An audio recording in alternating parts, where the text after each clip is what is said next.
King Kong is the most recognizable ape in movie history.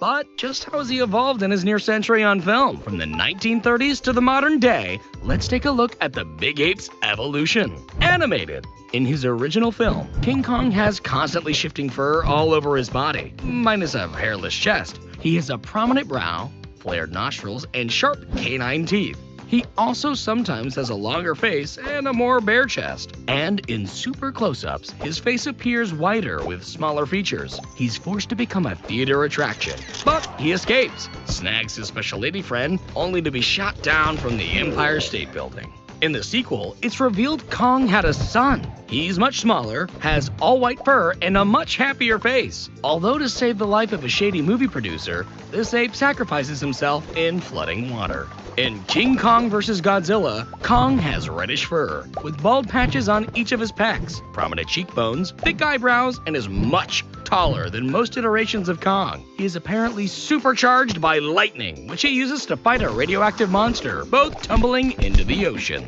The first animated series features a more quadrupedal standing Kong with brown fur and stylish hair. This ape also has a best friend, Bobby, with who he goes on adventures. Additionally, this show features the evil Mechani-Kong, a robotic Kong operated by the dastardly Doctor Who. In King Kong Escapes, Kong is less than half the size of his King Kong vs. Godzilla counterpart. His head is bigger, with larger facial features, and he has longer arms and shorter legs. This film also features its own Mechani-Kong, equipped with powerful light bulb eyes and a utility belt full of grenades. Although the second version of him lacks the belt, but does have a hypnotic light on his head to help him fight against the OG Kong. The 1976 remake Kong has dark fur and skin, a small muzzle, and noticeably human-looking eyes. His face also occasionally looks unrecognizably round. This Kong is creepily attracted to his special lady friend, and when taken off his island, he is forced to become a mascot for a greedy oil company. But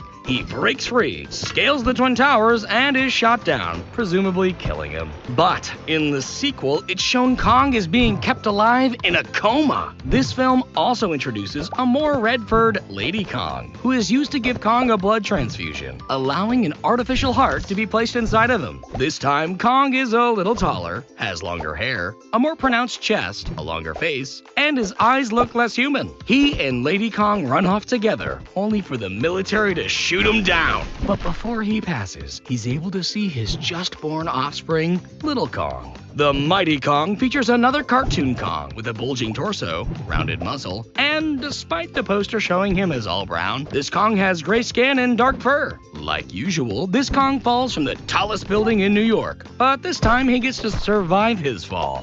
Kong in the animated series features a muscular build, a blue-toned coloring, longer arms, and a tiny head. Although in his final outing, his look would be more streamlined with a larger head. Notably, this Kong can meld minds with his human brother, which boosts his intelligence and allows him to double in size. The 2005 King Kong looks largely like a silverback gorilla, with noticeable scars and large protruding teeth. This Kong is easily entertained, but much like his original counterpart, is no match for bullets and a 1,400-foot fall. Kong, King of the Apes, features a more stylized young Kong, who then grows into an adult. In the second season, he's given a slight redesign with pinker skin. This Kong wears laser-proof arm bracers and occasionally rides a giant jetpack. In Kong Skull Island, Kong has great posture. His fur is light brown, and he has prominent scarring on his chest. This Kong defends his island's visitors from his unruly neighbors. In the follow-up, Kong is much larger, has darker fur, and a salt and pepper beard. He also now yields a fancy dorsal fin axe to help him face off against the king of the monsters, only to team up and take down an even greater threat,